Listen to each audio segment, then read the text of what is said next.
예, 반갑습니다.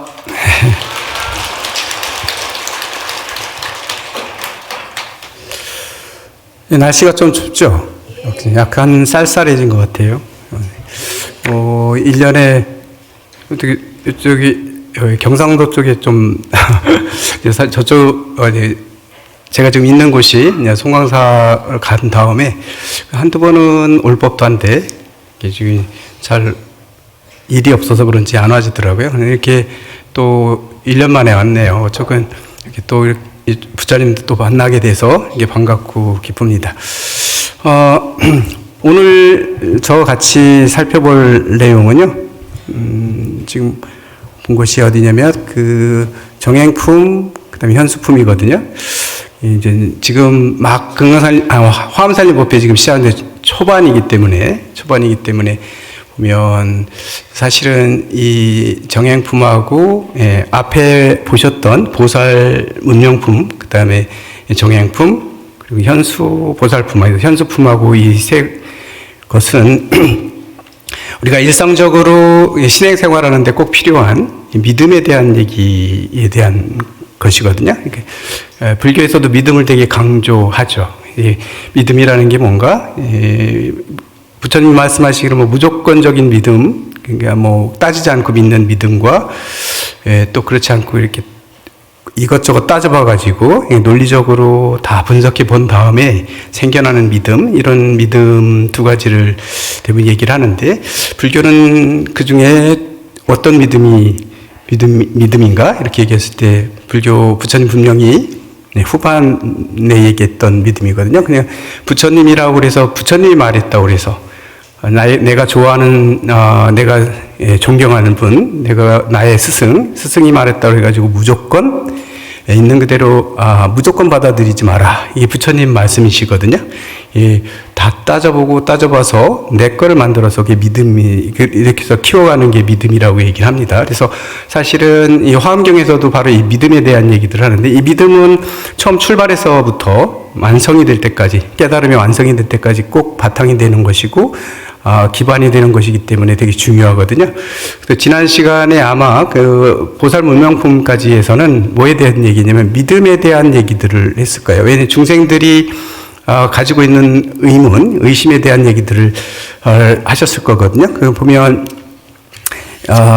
문수보살이 9분의 보살님들한테 질문을 던져가지고 그 질문을 통해가지고 믿음에 대한 대답을 하게 얘기를 하거든요. 거기 보면 예를 들어서 첫 번째 문수보살이 각수보살한테 물어봤던 거 복습하고 좀 넘어가 보면, 그때 무슨 얘기했냐면 불자여 심성은 하나이거늘 어찌하여 각가지 차별이 있음을 보게 됩니까? 이른바 선한 데도 가고 악한 데도 가며 모든 금이 원만하기도 하고 모자라기도 하며 생을 받음도 같기도 하고 다르기도 하고 단정하기도 하고 누추하기도 하며 고통을 받고 즐거움 받는 것이 다 같지가 않는 거냐, 이렇게 물어봤거든요. 우리는 다 불성을 가지고 있는, 다 불성을 다 똑같이 가지고 있는, 우리는 하나의 그런 진리 속에 있는 그런 너와 내가 따로 구별되지 않는, 이게 부처님의 불법이라고 얘기하고, 부처님 법이 그렇다고 얘기하는데, 왜 이렇게 사람마다 다 이게 서로 다르냐는 거죠. 생을 받는 것도 다르고, 이게 사는 모습도 다르고, 이런 모든 게 이게 왜 다른가? 여기 왜 다 똑같았는데 이게 다른가? 여기에 대한 의심이거든요. 여기에 대한 의심을 물어보고, 그 다음에 또 뭔가요? 우리 몸에서도 마찬가지고,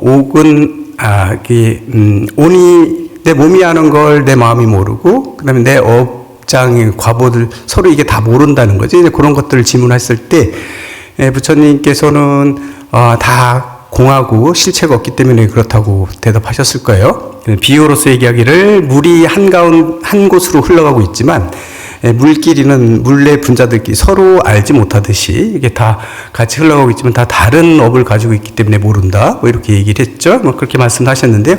이게 첫 번째가 연기적으로 되게 깊이 있는 얘기를 하셨던 거거든요. 이것부터 해가지고 쭉 8번, 9번 쭉 질문하고 대답하는 내용들이 다 이제 그 지난 시간에 보셨던 것이 믿음에 대한 정의라고 보시면 돼요. 어떤 걸 믿는 거냐. 이런 여기에 대한 믿음을 갖는 거다. 이렇게 보면 되죠.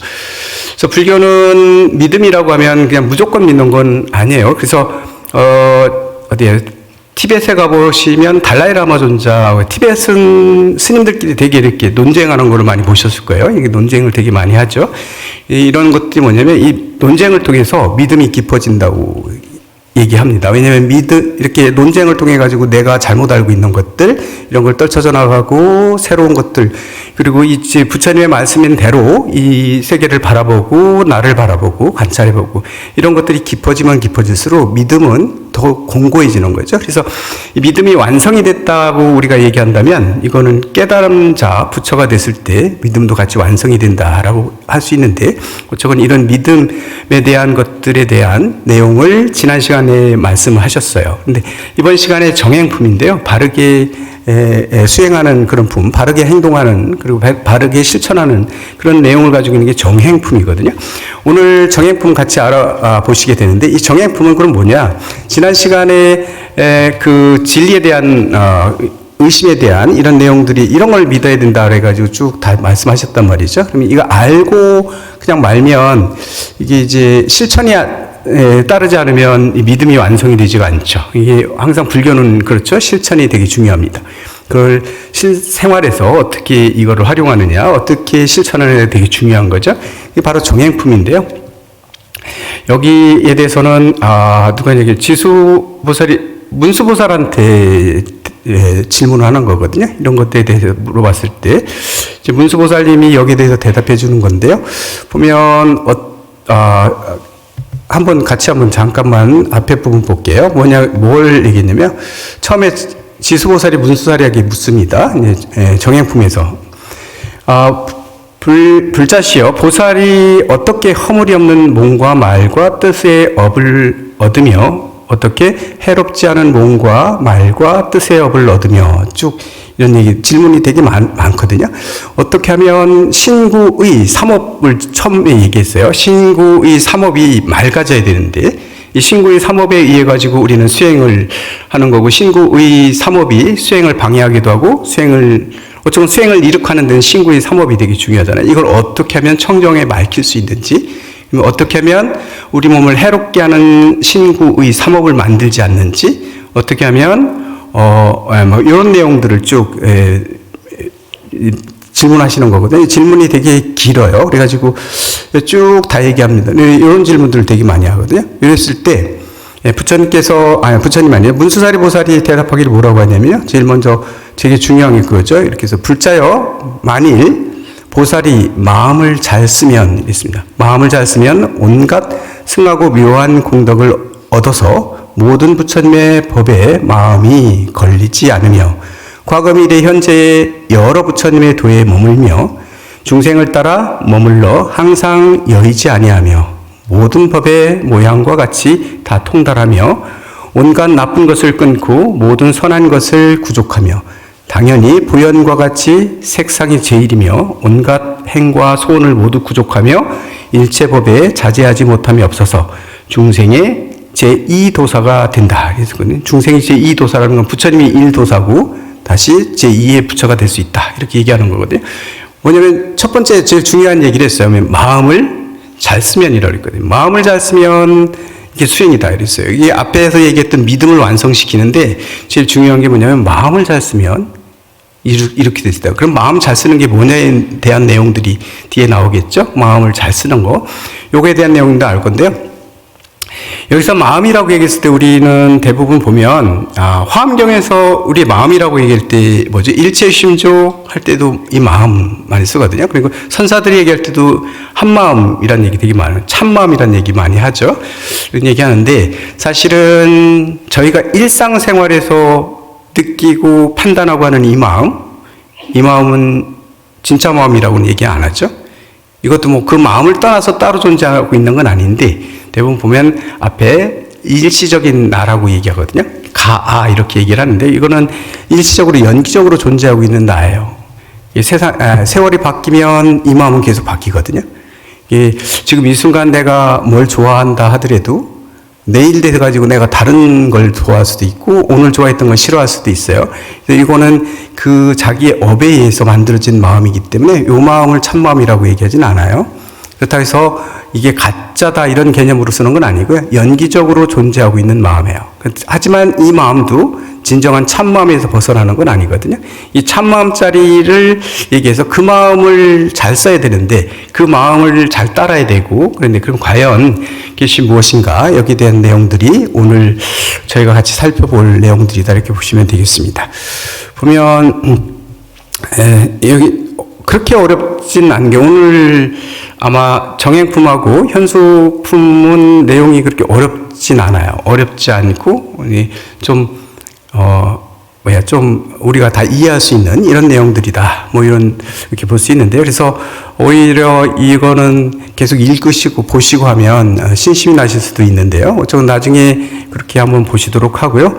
보면, 이게 이제 제일 먼저 뭐 얘기냐면 일상생활에서 하고 있는 내용들을 140경우를 들어가지고 어떻게 마음을 써야 되는지에 대한 얘기를 하는 거거든요.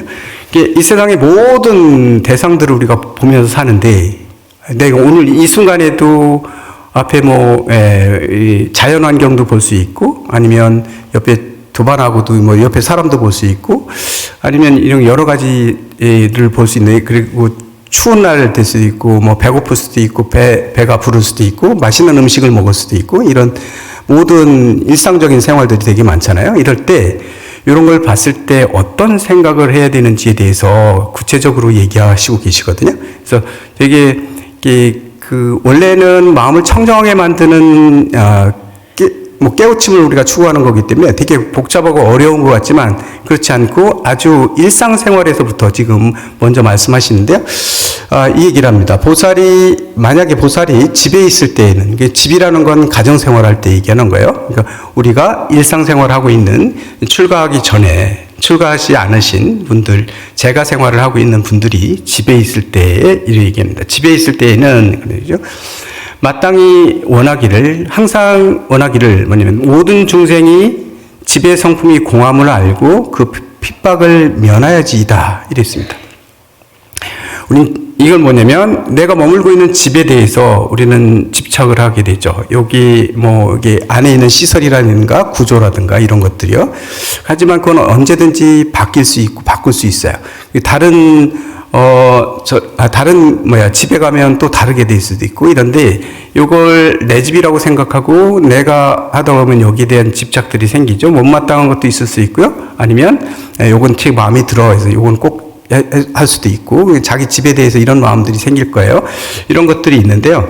사실은 이 집에 있을 때는 어떤 마음을 가져야 되냐고 얘기하면, 이런 집이라는 것도 사실 실체가 없는 거예요. 지금, 요 마음에 안 드는 건 다르게 바뀔 수도 있는 거고, 이게, 집집마다 다른 구조를 가질 수 있는 거고, 그렇기 때문에 이게 사실은 실체가 없는 거지만 일시적으로 지금은 이렇게 만들어져 있는 거잖아요. 그렇기 때문에 자기 집 안에 있을 때, 집을 볼 때에도 이 집이 이게 집에 대한 집착이죠. 너무 좋아하거나 싫어하거나 이런 마음, 이런 것들이 없어야 되는데 뭐냐면 다 공하다고 봐야 된다는 거죠. 실체가 없다는 거죠. 내가 이 집에서 영원히 사는 것도 아니고요. 이렇게 저희 가끔씩 그런 생각 하거든요. 요즘에 특히 우리가 지금 저도 지금 어쩌면 60이 넘었거든요. 넘다 보니까 아직 많이 남았다고 생각했는데, 근데 어느 순간부터 이제 그게 보여지기 시작하는 거예요. 내가 지금 이제는 좀 정리해야 되는 나이가 됐구나라는 생각이 들어요. 뭐냐면 수행도 그렇고 내가 이제 열심히 사는 게 되게 중요한데, 그렇다고 열심히 안 살겠다는 얘기는 아니고요. 열심히 사는 거 되게 중요한데, 이렇게 뭘 하겠다고, 뭐가 안 됐다고 이렇게 아둥바둥하고, 여기 화내고, 이렇게 뭘 하기 위해서 이렇게 조마조마하고 이러면서 필요가 없다. 얼마나 더 살 건데, 그리고 얼마나 그걸 더 가져서 뭘 할 건데, 결국은, 그렇죠. 다 연계에 의해서, 인연에 의해서 왔다 갔다 하는 것들인데, 거기 너무 집착하고, 안 됐다 해서 속상하고 이럴 필요는 없는 거고, 내가 최선을 다해서 이렇게 누구한테 뭘 베풀고 하는 거, 서로 잘 지내고, 옆 사람 도와주고, 서로 도움이 되면 있고, 내 하고 싶은 일을 하면서 이렇게 살아가는 게 되게 중요하지, 뭐 막 더 뭐 모으려고 가지려고 하고 이러는 것들은 아니다. 그래서 지금 저희도 한 60이 뭐 여기 보살님들보다는 제가 이 얘기하면 좀 예, 아직 젊은데 뭐 그런 얘기를 할 수도 있겠지만, 그렇다 하더라도 이게 젊고 나이 먹고 이게 문제가 아니더라고요. 인간은 언제 갈지도 모르는 거고요. 그래서 나한테 주어진 시간이 얼마인지는 잘 모르잖아요. 그러니까 있는 시간 매일매일 충실하게 사는 게 되게 중요하거든요. 그런 것들 되게 중요한데, 그렇기 때문에 이게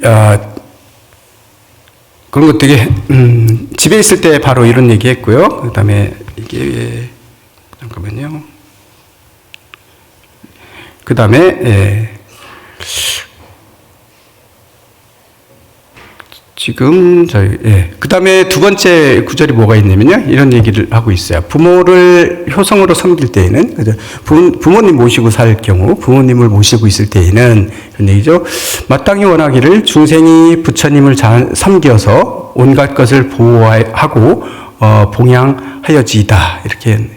내가 부모님을 열심히 모시고 부모님께 정성을 다해서 모실 때 어떤 마음을 가지고 하냐면, 다른 중생들도 나처럼 이렇게 내가 우리 부모님 모시듯이 모든 중생들 다 부처님 모시고 부처님께 공양하고, 그리고 모두를 다 보호하고 봉양해지이다. 이게 다른 중생들이 그렇게 하여지기를 바라는 거예요. 아까 내가 집에 있을 때는 이 집에 대해서 공하게 생각하고 거기에 대한 집착을 버리기를 원하는 거, 이것도 마찬가지 뭐냐면 중생들이 그래지기를 바라는 거거든요. 모든 중생들이 이것처럼 되기를 원한다. 이게 다 이렇게 회양은 다 중생들한테도 하고 있어요. 그 다음에 같이 가족끼리 모여서 있을 때에는 이런 얘기요. 처자와 모여 있을 때에는, 처자식이죠. 같이 모여 있을 때에는 마땅히 원하기를 모든 중생이 원수거나 친한이나 평등하여 탐착을 길이 떠나지이다. 이렇게 하는. 그러니까 친한 사람이든 아니든 내 가족과 모여 있을 때, 같이 있을 때 이런 가족들끼리는 좀 남다르잖아요. 이것처럼 친한이나 친하지 않는 사람이거나 다 평등하게 다 대할 수 있기를, 다 중생들이 그렇게 되어지기를 원한다. 이런 얘기죠. 그 다음에 오욕락을 얻었을 때에는 마땅히 원하기를 모든 중생이 욕심의 화살을 빼어버리고 끝까지 안락하여지이다. 이렇게 염원하라는 얘기예요. 그래서 결국은 뭐냐면요, 지금 얘기하고 있는 것들 보면 일상생활하고 있는 하나하나에 대한 나의 마음가짐들을 다 얘기하고 있거든요. 바라보는 거 어렵지 않죠. 어떻게 보면요. 이게 세상을 바라보는데 보면 다 다르게 바라보고 있고 다 다르거든요. 똑같은 건데도 불구하고 어떻게 바라보느냐는 자기 업대로 바라보게 돼 있죠. 예전에 보면 저희는 이 얘기는 진짜 진리다, 진리라기보다는 진짜로 되게 중요한 얘기다 싶었던 게 무학대사하고 태조하고 이렇게 얘기했던 거 있잖아요. 오늘은 농담하자 그래가지고 난 대사가 돼지로 보인다 그랬을 때 나는 부처로 보입니다. 농담인데 왜 그렇게 하냐 이랬을 때 무학대에서 얘기하시기를 돼지 눈에는 돼지가 보이고 부처 눈에는 부처가 보인다. 이 얘기. 이거 그냥 농담 같지만 아니거든요. 진짜 세상 그렇거든요. 다 우리 보면 다 자기 식대로 봐요. 똑같은 걸 보는데도 다 달라요. 같이 같이 본다고 하면 다 다르죠. 저희 마찬가지로 트러블 생기는 게 그런 것들이잖아요. 바라보는 시각이 다르기 때문에 트러블들이 막 생기고 막 이러죠. 저희 보면 요즘에는 출가자들이 적기 때문에요. 출가자가 많이 줄어들었고, 출가자들이 적기 때문에, 이제 예전에 저희가 있을 때하고, 저희가 처음에 출발할 때하고는 많이 다른 양상들을 보이거든요. 그래서 보면, 저희도 송광사에도 강원이 있는데, 이제 강원 학인수가 많이 적다 보니까, 이게 할 일들이 좀 많아져요. 이렇게 봐줘야 될 일이 많은데, 옛날에는 인원이 많을 때는 뭐 이렇게 그냥 막 지원나가서 다 했는데, 지금은 보면 그게 이제 인원이 배치가 될 때 좀 그런 면들이 있거든요. 그래서 저희는 후원에도 이제 조금 지원을 나갔었거든요. 여태까지. 근데 이제 후원에 나간 별자 소임을 받아 나간 친구가 너무 후원의 입장으로 이렇게 해결할 때 보는 거예요. 강원 입장하고 다른 입장이에요. 강원에서는 학인들이 좀 힘든데 거기 나오라 해서 금방 가서 도와주고 오는 것 같지만 그렇게 도와주게 되면 문제가 있으니까 이제 불만들이 조금씩 있을 수 있거든요. 근데 우리 또 별자설이면 또 거기 가가지고 너무 열심히 하다 보니까 학인들한테 막 뭐라 하니, 야, 이것도 안 도와주니, 뭐, 우리가 먹는 건데 되게 중요한데? 뭐 이런 얘기를 하는데 둘이 시각이 다르잖아요. 그래서 그러다 보니까 이제 이게 트러블들이 생겨요. 그래서 옛날에는 인원이 좀 많고 그럴 때는 이게 바라보는 시각이 다른 거죠. 후원에서 돌아가는 것 보게 되면 막 후원 나름대로 애로가 많잖아요. 이제 그러다 보니까 우리가 그거 좀 도와주면 되지. 그런데 또 그렇지 않은 입장들에서는 뭐 수업하고 강의 준비하고 하는데 또 거기 잠깐 나갔다 오게 되면 이게 시간 뺏기고 그러니까 또 불만들이 있는 거잖아요. 그래서 바라보는 시각들이 달라요. 그래서 자기가 취한 입장에 따라서 다르기 때문에 바라볼 때 다 다르게 바라보기 때문에 문제들이 생기죠. 그래서 저희도 요번 올해부터는 그래가지고 가을부터인가요? 가을부터는 저희가 이제 별자 소임은 뺐거든요. 그래가지고 후원에는 저희 학인들이 지원 안 하기로 어떻게든 한번 돌려가는 거로 이렇게 했습니다. 그래서 이제 그것도 보면 일단은 학인들 입장에서는 바라보는 시각들이 좀 그래도 어느 정도는 또 같이 가야 되는 거거든요. 그게 진리고 아니고 떠나서 다 바로 보더라도 이제 그게 되게 중요해서요. 어느 정도는 잘못 보더라도 학인 때 잘못 보는 것들은 똑같이 그런 경험들을 해야 나중에 이제 조금 강원 졸업하고 그다음에 이제 수행할 때 이렇게 그런 오판들을 했던 것들, 잘못 봤던 것들이 터전이 돼가지고 수행하는 데 많은 도움이 되거든요. 그래서 그런 경험을 안 하면 이제 문제가 좀 돼요. 그래서 저희는 그런 쪽으로 좀 했는데 이것처럼 어떻게 바라보는 시각이 다 다르기 때문에요. 아무리 좋은 행동을 한다 하더라도 그걸 바라보는 시각들은 다 달라요. 예전에 보면 제가 학교 있을 때 보면 어쩌면 어느 아이가 오는데 매일 이렇게 쓰레기 같은 거 있으면 주우면서 온대요. 이렇게 지저분하고. 주변에 다른 친구들이 그 아이를 바라볼 때 뭐라고 하냐면 쟤는 위선자라고 보는 거야. 잘난 체하고 남한테 잘 보이려고 그런다고 이렇게 얘기를 하는 거거든요. 바라보는 시각이 다른 거죠. 근데 어떤 사람은 칭찬을 하고 야, 너 진짜 착하다. 칭찬하고 한쪽에서는 그렇게. 그거는 뭐가 맞는지는 모르는 거거든요. 이게 이럴 때 자기의 업대로, 자기의 시각대로, 자기의 경험대로, 그리고 자기가 하고 실행하면 그런 식으로 보죠. 이렇게 다 각각 판단하고 있기 때문에 세상을 바라보는 시각들이 다 달라요. 그렇기 때문에 지금 정행품에서는 뭐냐면 이런 일들이 있을 때 어떻게 바라보느냐, 여기에 대해서 지금 부처님이 말씀하고 계신 거거든요. 부처님이 말씀하시는 거 아니고 지금 문수사리 보살이 얘기를 하고 있죠.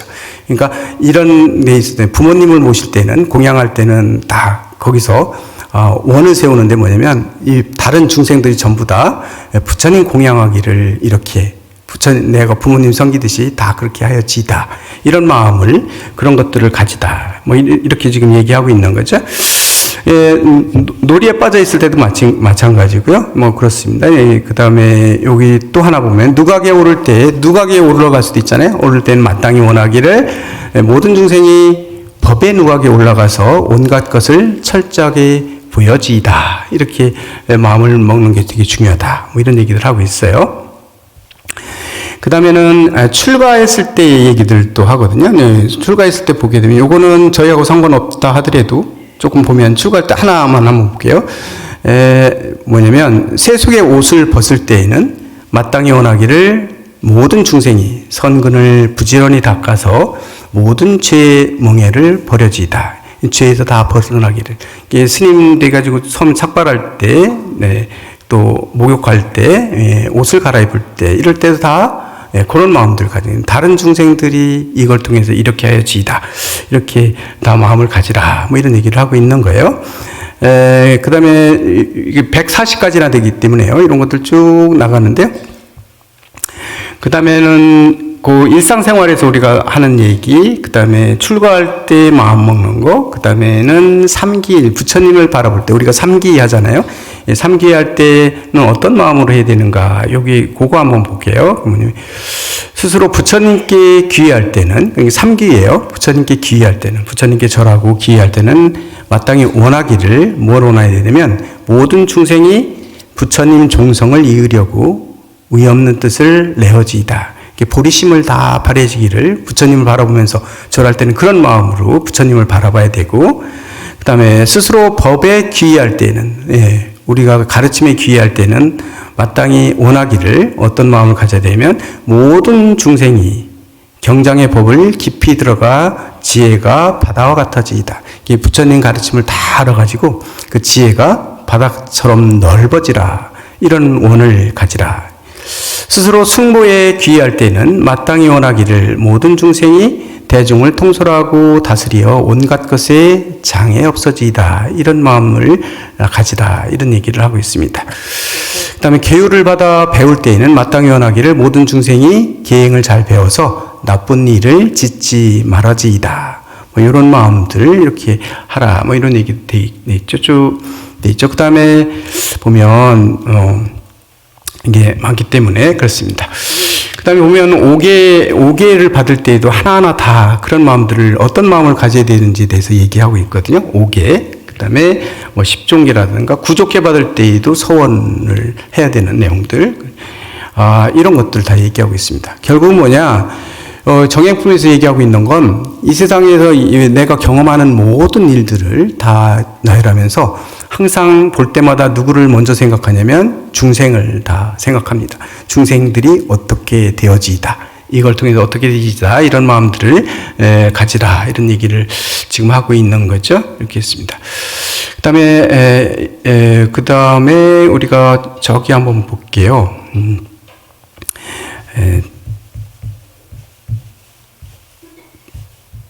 사람도 가지가지 사람들 다 있거든요.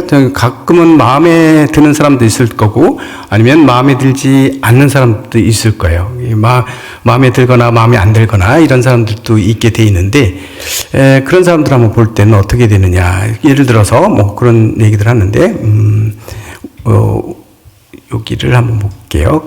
제가 어떤 사람은 단정하지 않은 사람들, 이거 단정한 사람 볼 때는, 찬란하게 장엄한 사람을 볼 때에는, 몸이 장엄되고 부처님처럼 행동이 되게 모범적이고 이런 사람을 볼 때, 이런 사람들을 볼 때에는 마땅히 원하기를 모든 중생이 30 이상 대장부의 몸매로 장엄하게 단장해지이다. 부처님처럼 다 사람들이 이렇게 아름답고 훌륭하고 예쁜 모습들을 다 갖기를 이렇게 원하고요.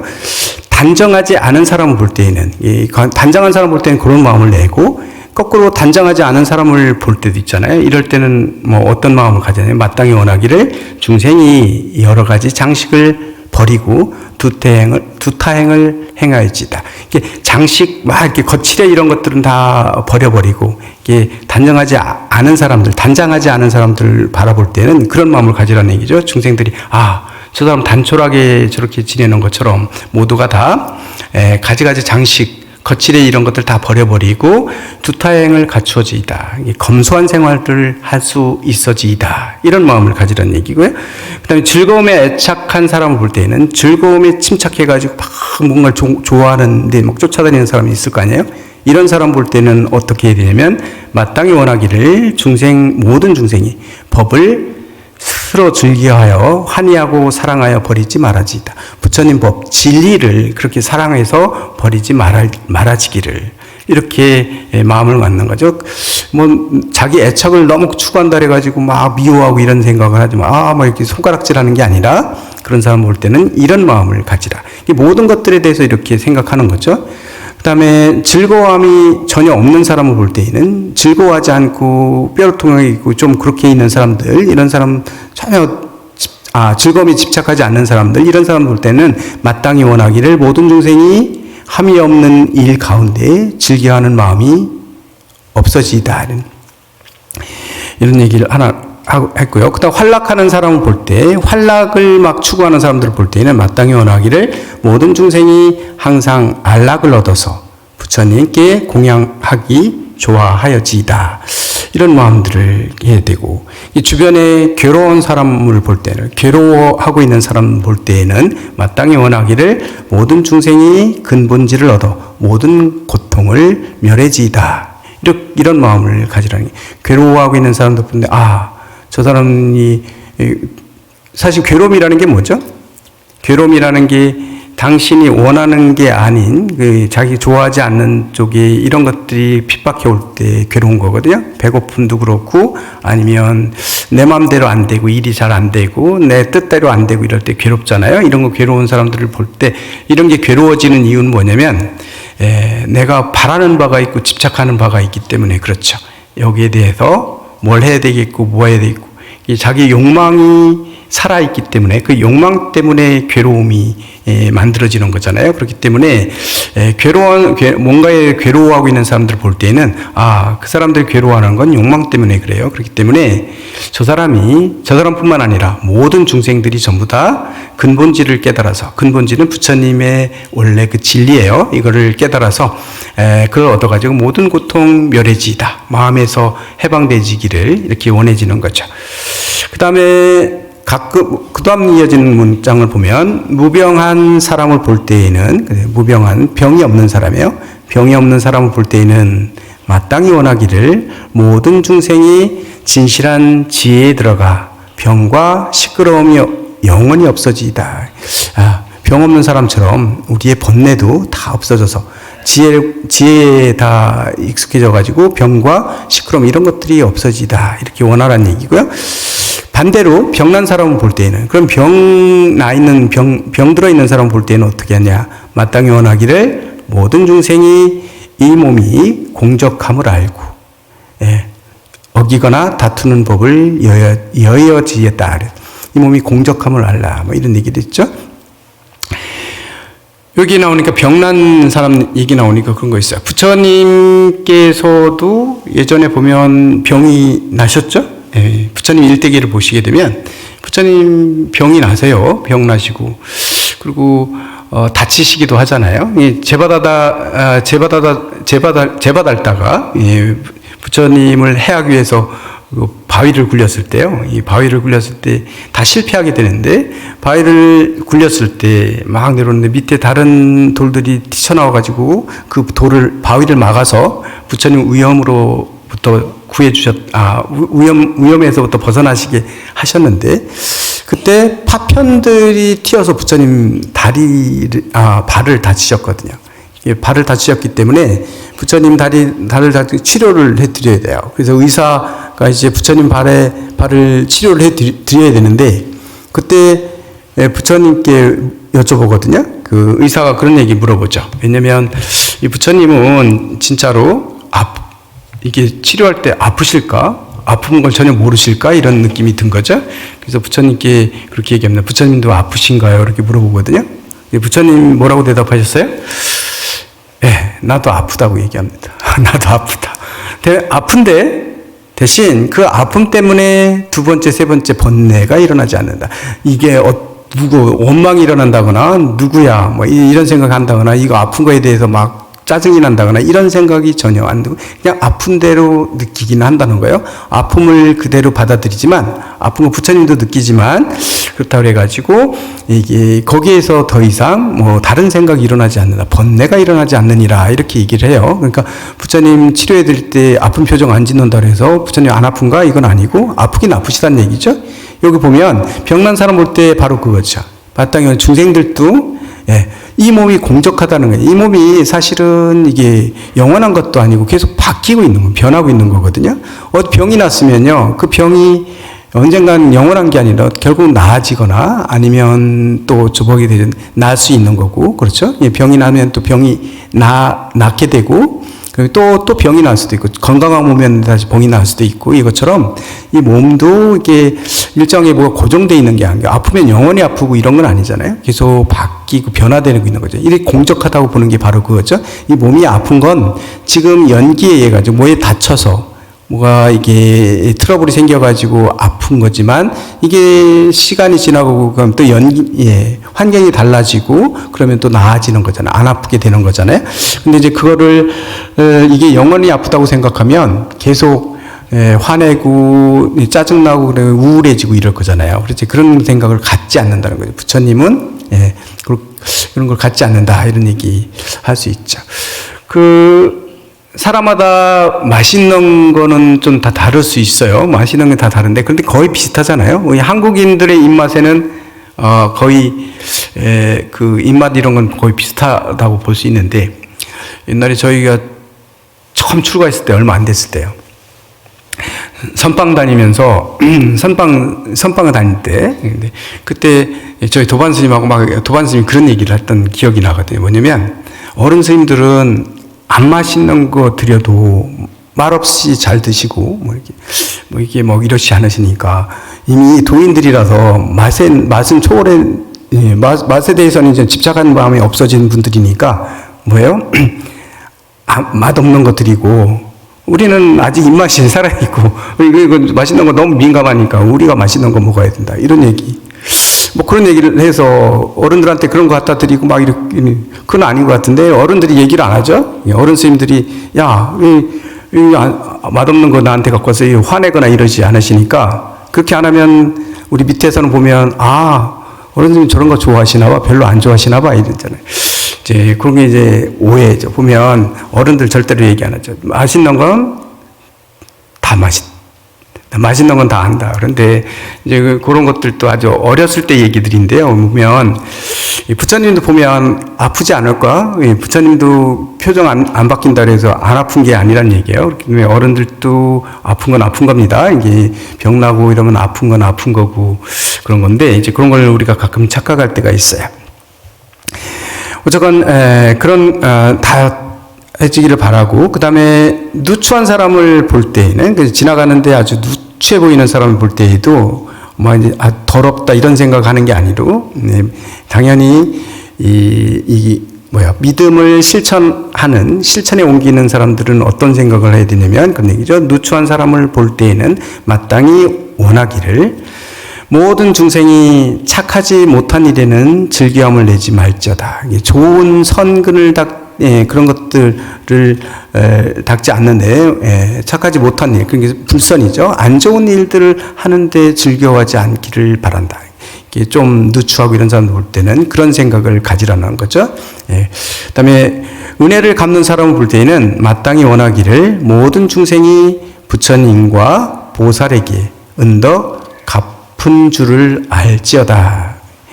그다음에 그런 생각을 해야 되는데, 그 다음에 스님네를 바라볼 때에는, 지나가다가 스님네를 볼 때에는 마땅히 원하기를, 모든 중생이 조화롭고 유순하고 고요하여 끝까지 제일이 되어지이다. 중생들도 똑같이 그렇게 되어지이다. 이런 것들을 보면 스님들이 추구해야 될 게 뭔지, 이런 수행을 통해서 우리가 만들어가는 게 뭐냐면 당연히 어긋나지 않고 저도 조화스럽고, 그 다음에 어떤 중생이든지 다 따라주니까 유순한 거예요. 뭐냐면 악한 중생이라 해서 거부하지 않고, 착한 중생이라 해서 내 마음에 든다 해서 더 좋아하지 않고, 이런 것들 없어야 됩니다. 그게 사라져야 되는 겁니다. 왜냐면 모든 게 다 공적함을 알기 때문에, 모든 중생들은 전부 다 우리는 불성을 가지는 존재들이거든요. 특히 화엄경도 대승이기 때문에 대승경전이잖아요. 근데 대승에서 얘기하는 건 모든 중생들은 다 부처라고 보는 겁니다. 왜 부처냐면 원래 청정한 그 마음자리 한 마음을 다 가지고 있어요. 그 마음은 조금 수행이 덜 됐다 그래가지고 조금 가지고 있는 거고, 수행을 많이 하면 많아지는 게 아니라 누구든지 다 똑같은, 저울에 재보면 중생이든 부처님이든 똑같은 그런 불성을 다 가지고 있는 존재들이거든요. 그 오염돼서 밖에 때가 묻어가지고 그게 보이지가 않을 뿐이지, 다 지금 이 순간에도 여러 불자님 마음속에는 완벽한 청정한 불성이 그대로 다 존재한다고 보는 겁니다. 이건 수행을 통해서 만들어지는 게 아니라 항상 변하지 않고 영원히 그런 마음은 계속 우리 마음속에 다 간직하고 있는 거예요. 그래서 모두가 다 그 마음을 가지고 있는 존재이기 때문에 이 순간 모두가 다 부처라고 보는 겁니다. 모두가 다 부처예요. 근데 부처답지 않게 살 수 있죠. 연기가 이제 업에 의해서 이게 그렇게 살아갈 수 있긴 있지만, 그런 사는 경우는 우리가 대부분이지만, 그렇다 하더라도 그 안에 불성자는 그대로 다 똑같이 가지고 있는 거거든요. 그렇기 때문에 이 수행이 깊어지면 깊어질수록 내 마음에 들고 안 들고, 수행이 깊고 얕고에 따라서 차별하는 마음들이 다 사라져요. 그거는 그 사람의 업에 의해서 그렇게 되어지기 때문에 그걸 다 내가 받아들일 수 있는 거죠. 그렇기 때문에 유순하다 이렇게 얘기했고요. 그 다음에 고요하다, 거기에 대해서 화나거나 이런 마음 들지 않아요. 당연히 부처님이 화내는 모습을 보여준다고 한다면 그건 그 중생을 교화하기 위해서 일부러 그렇게 하시는 거지, 그 마음이 흔들림이 있어서 진짜로 진심이 막 들끓어가지고 나오는 건 아니거든요. 그렇기 때문에 그런 마음들을 스님들을 볼 때는 이 스님들이 완성된 그 승가에서 생활하고 있는 그 모습들, 그런 것들을 추구하고 있는 모습들을 다 우리 중생들도 다, 저 중생들도 그대로 다 대해지기를, 그 다음에 제일이 되어지다, 이거는 바로 부처가 다 대해지기를 다 이렇게 바라는 마음을 가져라, 이런 얘기를 하고 있는 거죠. 그 다음에 고행하는 사람을 볼 때에는, 고행하고 있는 사람을 볼 때 마땅히 원하기를 모든 중생이 고행함을 의지하여 끝나는 구경체에 이르러지이다. 결국은 깨달음을 다 완성해지기를 이렇게 바라라고 이렇게 얘기를 하고 있습니다. 이런 것들 다 얘기하죠. 쭉 140가지나 되는 내용들이 다 하나씩 다 돼 있는데요. 이렇게 우리가 어떻게 살아가야 되는지, 우리 일상생활에서 보여지는 것들을 보면 어떻게 해야 되는지 여기에 대해서 얘기를 하고 있죠. 그 다음에 보면요, 그 자연 환경을 볼 때도 마찬가지예요. 이게 푸르는 색깔의 이게 그런 자연 환경을 볼 때에도 또 똑같은 그런 마음들을 가지라는 얘기들을 하고 있는 거거든요. 부처님 볼 때는 여기서 보면 탑에 정례할 때는 탑이 있잖아요. 부처님 탑에 정례할 때 마땅히 원하기를 모든 중생을 온갖 하늘이나 사람들이 정수리를 보지 못하여지다. 정수리를 보지 못한다는 건 뭔가요? 부처님 정수리는 부처가 아니면 볼 수가 없어요. 누구도 볼 수 없다고 얘기합니다. 우리는 형상으로 만들어져 있는 부처님 정수리를 우리가 볼 수 있다고 그거 아니고, 진리의 꼭대기는 부처가 돼야만 볼 수 있어요. 그래서 부처님 정수리는 볼 수 없거든요. 탑을 정리할 때는 우리가 다 부처가 되지기를 이렇게 바라라, 이런 걸 발언하라고 지금 얘기하고 있는 거죠. 정행품이 이렇게 되어 있는데, 그 다음에 보면 마지막으로 140가 중에 마지막을 한번 볼게요. 마지막 한번 보죠. 마지막이 뭐라 그러냐면 잠잘 때하고 잠에서 깰 때 어떤 마음을 가져야 되는지로 마무리하고 있는데요. 한번 보겠습니다. 누워서 잠을 잘 때에는 마땅히 원하기를 모든 중생이 신체가 안락하고 마음이 흔들리지 말아지이다. 이런 마음. 잠을 청할 때는 그런 마음을 가지라는 거죠. 모든 중생들이 내가 잠잘 때 평온하잖아요. 이렇게 평온한 것처럼 모든 중생의 신체가, 이 몸도 다 안락해지고 편안해지고 마음도 흔들리지 말아지다. 마음이 흔들린다는 건 번뇌들이 일어난다는 거니까 이제 그런 것들 없어지다, 이렇게 하고요. 잠에서 깰 때에는 마땅히 원하기를 모든 중생이 온갖 지혜 깨닫고서 시방을 두루 살펴지이다. 근데 잠에서 깨울 때는 모든 중생들도 역시 깨달음을 깨어나가지고, 그죠? 진리를 깨우쳐가지고 이렇게 지혜를 깨닫고서 시방 두루 살펴지이다. 이렇게 이런 원을 들었죠. 마지막으로 보면 불자여 만일 보살이 이렇게 마음을 쓰면 온갖 수승하고 묘한 공덕을 얻을 것이며 모든 세간의 하늘이나 마군이나 범천이나 사문이나 바라문이나 건달과 아수라들과 일체 성운과 연각들이 능히 동요하지 못할 것이다. 이게 뭐냐면 밖에 있는 대상들이 절대로 이 사람을 흔들어 놓지 못할 것이다, 이런 얘기예요. 이렇게 수행하는 사람들은 흔들릴 수가 없다는 얘기죠. 밖에 다른 성문 연각의 가르침으로도 흔들리지 않는다. 흔들림 없이 계속 갈 수 있는 이런 믿음의 바탕이 되는 걸 얘기하고 있는 거죠. 여기까지가 지금 저희가 알아본 게 정행품인데요. 정행품은 이런 식으로 만들어져 있고 사실 그렇습니다. 그래서 이 정행품 한번 보면서 이럴 땐 이렇게 봐야 되고 저럴 때 저렇게 봐야 되고 구체적으로 매 140가지나 되는 내용들이 쑥 써 있거든요. 때문에 혹시 내가 어쨌건 여기서 보면 무엇을 보든지 간에 다 좋게 이렇게 부처님에 대한 발언을 하는 거예요. 중생들이 다 그렇게 되시기를. 우리가 지나다니면서 다 좋은 것만 좋은 것만 보이는 게 아니라 우리가 안 좋은 것도 볼 수, 좋은 것도 볼 수 있고 다 그런데 좋은 거면 보면 좋은 대로 좋지 않은 면들을 보면 좋지 않은 것에서 좋은 것들로 승화시켜서 다 바라보는 거예요. 이런 수행이 바로 부처의 믿음을 완성해가는 수행들이다.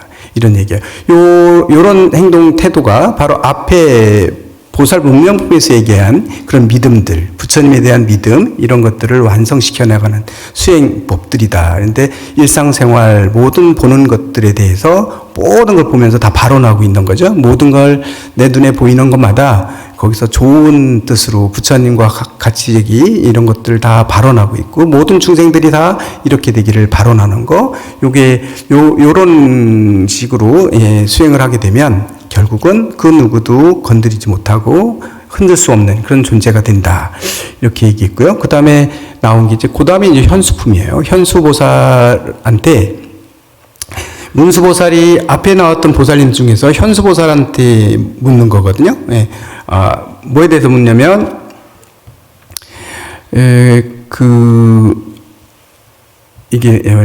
현수보살한테 묻는 건데 뭐냐면 이런 믿음에 의해서 믿음을 이해했고, 믿음을 실천하는 행동으로 해서 정행품에서 이렇게 열심히 수행을 했다면, 그럼 결과적으로 믿음의 결과는 어떤 공덕을 갖게 되는지에 대한 질문이거든요.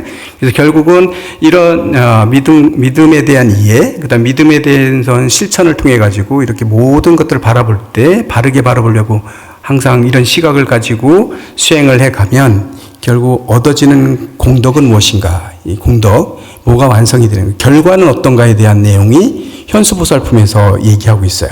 이 결과는 반드시 이 결과가 나오는데 이런 결과들이 나올 것이다. 그래서 공덕, 얻게 되는 믿음에 의해서 얻게 되는 공덕에 대한 얘기가 현수품에서 얘기되는 것들이거든요. 현수품에는 여기서도 되게 많은 내용들이 그래서 개송으로 다 돼 있어요. 그래서 개송으로 돼 있기 때문에 여러분들 암송하거나 아니면 이렇게 낭송하거나 이런 게 되게 좋은 품이 이제 정행품과 이제 현수품인데요. 그러다 보니까 현수품에서는 부처님의 공덕에 대한 내용들, 그러면 믿음에 의해서 완성되는 건 어떤 것이 완성되는가, 어떤 결과를 가져오는가, 결국은 부처가 된다는 얘기인데 거기에 대한 내용들을 현수품에서 얘기를 하고 있다. 이렇게 보시면 됩니다. 아까 얘기했던 부처님에 대한 믿음, 아까 우리가 지금 믿음에 대한 얘기를 하고 있는데 이 믿음은 항상 바탕이 되는 근본이 된다라는 현수품에서도 그런 말씀을 하고 계신데 다시 얘기하면 불교의 믿음은 뭔가? 불교 부처님을 믿는다는 건 무엇을 믿는 것인가? 아까 했지만 계속 질문을 던져야 된다 그랬어요. 질문 던지고 해서 이 의문들이 사라져야 되는데 그래야 믿음이 더 강화되는 거잖아요. 근데 이 믿음, 불교에서 한마디로 믿음은 뭔가 이렇게 생각하면 화엄경에서 얘기하는 건 그렇게 얘기할 수 있어요. 뭘 믿냐면 우리 아까도 얘기했지만 우리가 다 가지고 있는 불성자리, 내 마음속에 불성이 있는데 이 불성은 어때요? 청정, 깨끗하고 청정해서 오염된 적이 없어요. 지금 내가 막 오염되게 산다 하더라도 내 안에 있는 부처님, 그 불성자리는 한 번도 오염이 되지 않아요. 다만 출렁이고 있을 뿐이라고 할 수는 있을지 몰라도 기신론에서 보게 되면 파도가 출렁이는 건 바람에 의해서 파도가 출렁이잖아요. 바람이 불면 파도가 풍랑이 일어가지고 막 휘둘려가지고 이렇게 요동치면서 힘이 강해져가지고 배도 가라앉히기도 하고 바위도 깨기도 하고 이런 힘들이 막 생기거든요. 이런 힘들을 막 나온다 하더라도 사실은 그 물은 분석해보면 다시 고요해지면, 바람만 고요해지면 다시 물의 온전한 원래 그 성품 그대로 가져가는데 지금 막 일렁이고 있다 할 때 파도에 의해 가지고 막 엄청난 힘을 가지고 뭔가를 부숴내는 그런 힘을 발휘할 때도 그 한 덩이 딱 떼가지고 우리가 분석해보면 그냥 물의 성분만 있을 뿐이에요. 다만 그 물이 뭐에 의해서 움직이고 있냐면 무명풍에 의해서, 바람에 의해서 막 이렇게 그런 어마어마한 힘들을 내고 있을 뿐이지, 사실은 그 물 자체에 그 힘이 있는 게 아니고 물 성분은 바뀐 적이 없거든요. 물의 성분은 그대로 있는 거예요. 그것처럼 우리가 살아가고 있는데, 우리가 중생으로서 살고 있고 욕심내고 막 번뇌에 찌들어 살고 있다 하더라도 그거는 내 업에 의해서 만들어지는 그런 것들이지, 그런 움직이고 있는 내 마음 자체는 항상 보면, 다시 분석해 보면 청정한 그 자리는 항상 청정하게 물든 적이 없이 그대로 존재하고 있다는 거예요. 이거에 대한 우리가 믿음을 갖는 건데요. 그렇기 때문에 청정함을 추구해 가는 거죠. 그래서 앞에 정행품에서 얘기했던 것처럼 뭐예요? 모든 것들 다 그렇게 바라보잖아요. 좋게 바라보는 이유들이 뭐냐면, 지금 일어나고 있는 현상, 앞에 있는 모습들, 이런 게 공하고 그 다음에 실체가 없고 이렇게 바라보기 때문에 좋게 보고, 그래서 중생들에 대한 원, 이걸 통해서 우리 중생들이 다 이렇게 되기를, 뭐 지혜가 충만되기를 막 이렇게 항상 마음을 갖는 것들이, 그런 마음들을 계속해서 마음을 쓰게 되면 무명이 아니면 우리의 번뇌들이 하나씩 이게 맑혀지는 거거든요. 그렇게 바라보는 시각을 그렇게 되면 거기에 매이지 않는 그런 방법들을 여기서 부처님은 정행품에서 바로 그런 얘기들을 하고 있는 거다. 그래서 결국은 완성되는 건 뭐냐면 우리의 청정을 다시 회복하는 거거든요. 우리 믿음의 완성은 바로 이 청정함을 믿는 것이고, 그 바로 청정함을 우리가 획득하기 위해서, 청정함을 다시 회복하기 위해서, 회복이라고 하긴 더러워졌어요 회복인데 사실은 더러운 적이 없어요. 그래서 그 마음자리만은 우리가 바라보고, 그 마음자리에 의해 가지고 이게 마음을 잘 써가지고 이렇게 하게 되면 결국은 부처가 된다. 그렇게 되면 뭐냐면 모든 청정함을 다시 회복해가는 거기 때문에요. 그 얘기를 하고 있는 게 불교에서 믿음이고, 신행생활이라고 하는 것도 역시 정행품에서 얘기했던 믿음의 실천이라는 건 그냥 뭐 너무 막 이렇게 바라보는 너무 어렵게 볼 건 아니고, 그래서 아주 구체적으로 얘기해 준 게, 요럴 땐 요렇게 보고 요럴 땐 요렇게 보고 이렇게 얘기했단 말이죠. 그렇게 보려고 노력하셔야 되는 겁니다.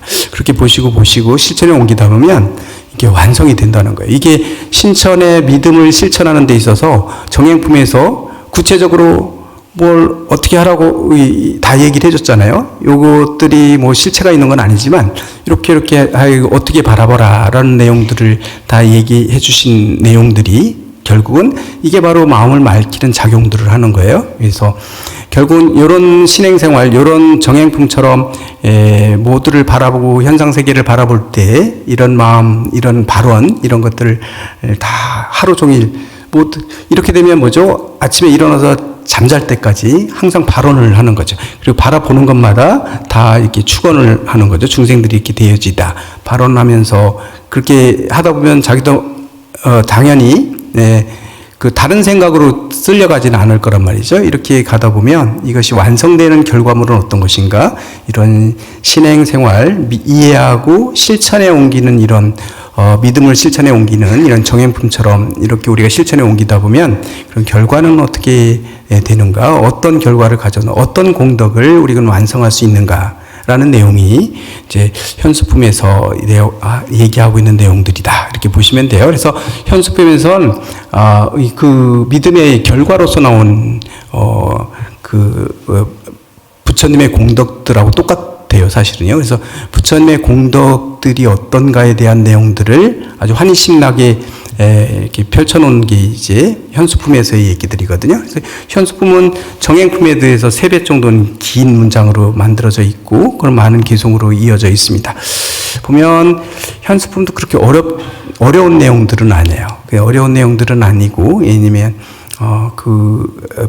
부처님에 대한 그런 공덕에 대한 얘기들을 펼치고 있는 내용들이다.